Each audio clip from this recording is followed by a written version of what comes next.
দীর্ঘক্ষণ কষ্ট করেছেন এই গরমের মধ্যে।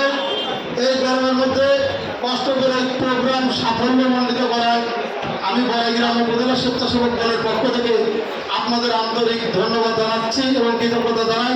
সেই সাথে আপনাদের আমি আজকের এই অনুষ্ঠানে আরও একটি কথা বলতে চাই যে গত 28শে অক্টোবর নাটোরে কেন্দ্রীয় নেতৃবৃন্দ ছিলেন, ওনারা কিন্তু একটা গাইডলাইন আমাদের নেতৃবৃন্দদের উদ্দেশ্যে দিয়েছিলেন। তিনি কিন্তু বলেছিলেন, আমাদের এসএম জিলানী কেন্দ্রীয় কমিটির সভাপতি, এই দেশে তারেক রহমান যেভাবে একটি সুন্দর বাংলাদেশ বিনির্মাণের চেষ্টা করছে, সেই স্বপ্নকে ধূলিসাৎ করার জন্য কিন্তু আওয়ামী লীগের কিছু দোসররা কাজ করছে।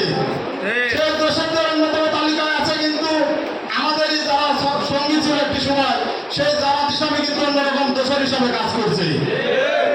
এই জামাত ইসলামী নেতাকর্মীরা কিন্তু অনলাইন সহ বিভিন্ন সোশ্যাল মিডিয়ায় বিএনপির নেতাকর্মীদের নামে, বিএনপির নামে বিভিন্ন অপপ্রচারে লিপ্ত আছে না? তাহলে আমাদের নেতারা বলেছিল এই সমস্ত অপপ্রচারের কিন্তু বিরুদ্ধে সোচ্চার হতে হবে এবং জবাব দিতে হবে। কিন্তু 28 তারিখে আসার পরে অতি দুঃখের বিষয়, আমি কিন্তু আমাদের ইউনিটের নেতৃবৃন্দদের কোনো জায়গায় সেই সমস্ত জবাব দিতে দেখতেছি না। শুধু ফেসবুক ব্যবহারই করতে দেখি, কিন্তু কোনো জায়গায় দেখি না এই শব্দ শব্দের বিএনপির বিরুদ্ধে যেসব লেখালেখি করে তাদের উত্তর কিংবা কমেন্ট করা। আসলে কি কেউ করেন? এটা কি ঠিক হচ্ছে? আজকে আমি এই প্রোগ্রামে আসার আগেও দেখলাম ঢাকা বিশ্ববিদ্যালয়ের যে ডাকসুর নির্বাচন, সেই নির্বাচনের একটা জরিপের জন্য তারা অনলাইনে পোস্ট করেছে যে যদি আমাদের বিএনপির প্রার্থীকে পছন্দ হয় তাহলে লাভ রেট দিতে বলতেছে, আরেকজন যে জামাতের আছে তার জন্য একটা রেট দিতে বলতেছে। অথচ 17,000 লাইকের মধ্যে 11,000 লাইক দেখি তার পক্ষে পড়ে আর বিএনপির পক্ষে দেখি 5,000। এটা লজ্জাজনক না আমাদের জন্য? যে দেশে বিএনপির নেতা কর্মীরা হাজার হাজার লক্ষ লক্ষ কোটি কোটি, অথচ আমাদের নেতাদের পক্ষে লাইক কমেন্ট করতে আমাদের কি বলবা? আপনারা এখান থেকে বের হয়ে আসেন। আমি বলতেছি শেখ হাসিনা থাকতে, ক্ষমতায় থাকতে যেমন আমরা এই পৌর হলরুমে মিটিং করা তো দূরের কথা, চিন্তাও করতে পারি না, পেরেছে কি?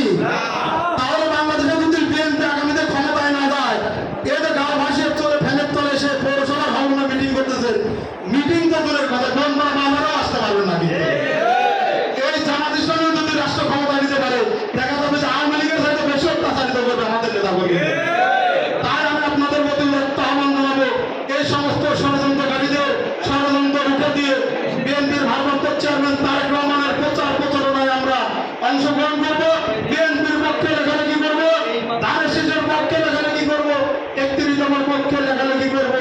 এই আহ্বান আপনাদের জানিয়ে এবং আওয়ামী লীগের দোষকদের রুখে দেওয়ার আহ্বান জানিয়ে আমি আমার সংক্ষিপ্ত বক্তব্য শেষ করছি এবং আজকের এই অনুষ্ঠানের এখানে সমাপ্ত ঘোষণা